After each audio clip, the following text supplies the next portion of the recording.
இடம்பொருள் நேயர்களுக்கு வணக்கம். ஸோ இப்போ மகாநதி சீரியலில் வந்து பார்த்திங்க அப்படின்னா வரப்போகிற வாரத்தில் ஒரு முக்கியமான சில திருப்பங்கள்லாம் நடக்க போகுது. பொங்கல் வாரத்தில் பல பிரச்சனைகள் ட்விஸ்டெல்லாம் நடக்க போகுது அப்படிங்கிற மாதிரி தான் தெரியுது. ஏன்னா பார்த்திங்க அப்படின்னா அந்த கதையில் எப்போ திருப்பி கொடைக்கானலேருந்து சென்னைக்கு இவன் கல்யாணம் முடிஞ்சதுக்கு பிறகு பசுபதியுடைய கேரக்டர் வரதில்லை. பசுபதியோட கேரக்டர் இந்த கதையுடைய ஒரு முக்கியமான அங்கமாக இருக்கிறதுக்கும் டிஆர்பிக்கு முக்கியமான காரணமாக இருக்கிறதுக்கு என்னன்னா ஒரு ப்ராப்பரான வில்லன். அவர் என்ன தான் சொன்னாலும் விஜயோட சித்தப்பா விஜயை தட்டி உட்காந்துடும். அந்த குடும்பத்தில் எல்லாரும் வேலை பார்க்குற ஒரு ஆள் மாதிரி தான் பார்த்துட்டு இருக்காங்கன்னு வச்சுக்கோங்க.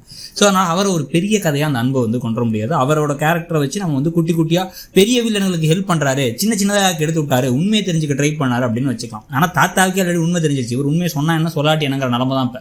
ஸோ அதனால அந்த கேரக்டரை தாண்டி இப்போ பசுபதியோட கேரக்டர் இம்பார்ட்டன்ஸ் வருது. அதுலேயும் பார்த்தீங்கன்னா இப்போ அடுத்து வரப்போகிற வாரத்தில் அவர் என்ன பண்ண போகிறாருன்னா ராகினிக்கும் நிவினை கடத்தி கல்யாணம் பண்ண வைக்கிறதுக்கு ஒரு பிளானையும், அதே சமயத்தில் தன்ட்ட நிலத்தை வாங்கி ஏமாற்றி 50 லட்ச ரூபா பணத்தை ஏமாற்றி ப்ளஸ் இவங்க காவேரி உயிரோடு இருக்க வரைக்கும் நிவின் மாற போகிறதில்ல அப்படிங்கிற காரணத்துக்காகவும் காவேரியை போட்டு தரலான்னு முடிவு பண்ண போகிறாரு. அது கரெக்டான டைம் கரெக்டான இடமும் கொடைக்கானல் தான் நினைக்கிறாரு. ஏன் அப்படின்னா சென்னையில் விஜயோட ஊர், அது இவரோட ஊர் கிடையாது, இவருடைய கம்ஃபர்டபுளான பிளேஸ் கிடையாது. இங்கே இவருடைய ஆட்கள், இவரோட ஊர், இவரோட இடம். அதனால் இவர் ஏதாச்சும் ஒன்று பண்ணிடலாம் அப்படின்னு ஒரு முடிவு பண்ணி இந்த இடம் பொருள் ஏவெல்லாம் கரெக்டாக இருக்கும் அப்படின்னு முடிவு பண்ணி தான் இந்த விஷயத்தை செய்ய போகிறார். நம்ம சேனல் பேரையும் சொல்லிட்டோம்.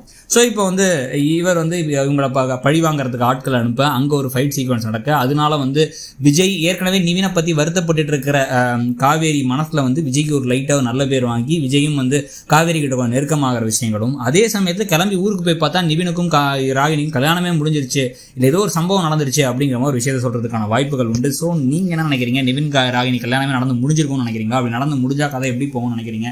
ப்ளஸ் அப்படி நடந்துருச்சு அப்படின்னா இதுக்கப்புறம் நிவினுடைய கேரக்டரை கொஞ்சம் கொஞ்சமாக பரிதாபமான ஒரு சைடு கேரக்டராக வச்சுட்டு விஜய் காவேரிக்குள்ளே காதல் எப்படி வரப்போகுதுங்கிறதான் மெயினான ட்ராக்காக போகிறதுக்கும் வாய்ப்பு இருக்குது. அதை பற்றி உங்கள் கருத்து என்னங்கிறத சொல்லுங்கள். தேங்க்ஸ்.